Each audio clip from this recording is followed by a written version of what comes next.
Sir Rajagopal Reddy sir, దండం పెడుతున్నా. నీకు మాత్రం ఖచ్చితంగా మీరు రాజీనామా చేయండి సార్. రాజీనామా చేస్తే మాత్రము బై ఎలక్షన్లు వస్తే మాత్రం మళ్ళీ ఎలక్షన్లు పెడితే మాత్రం కాంగ్రెస్ మాత్రం చూద్దామన్నా కనపడదు సార్. ఇక్కడ మున్గోడు నియోజకవర్గానికి మాత్రం కాంగ్రెస్ అయితే చూద్దామన్నా కనపడదు.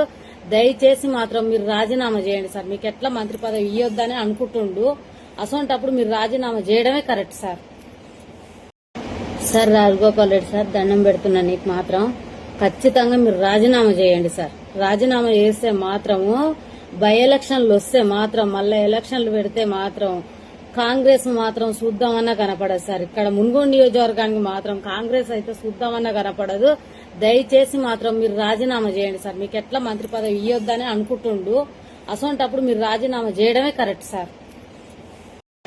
సార్ రాజగోపాల్ రెడ్డి సార్, దండం పెడుతున్నా. నీకు మాత్రం ఖచ్చితంగా మీరు రాజీనామా చేయండి సార్. రాజీనామా చేస్తే మాత్రము బై ఎలక్షన్లు వస్తే మాత్రం మళ్ళీ ఎలక్షన్లు పెడితే మాత్రం కాంగ్రెస్ మాత్రం చూద్దామన్నా కనపడదు సార్. ఇక్కడ మున్గోడు నియోజకవర్గానికి మాత్రం కాంగ్రెస్ అయితే చూద్దామన్నా కనపడదు.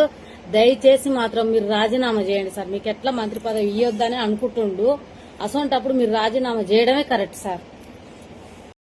సార్ రాజగోపాల్ రెడ్డి సార్, దండం పెడుతున్నా. నీకు మాత్రం ఖచ్చితంగా మీరు రాజీనామా చేయండి సార్. రాజీనామా చేస్తే మాత్రము బై ఎలక్షన్లు వస్తే మాత్రం మళ్ళీ ఎలక్షన్లు పెడితే మాత్రం కాంగ్రెస్ మాత్రం చూద్దామన్నా కనపడదు సార్. ఇక్కడ మున్గోడు నియోజకవర్గానికి మాత్రం కాంగ్రెస్ అయితే చూద్దామన్నా కనపడదు.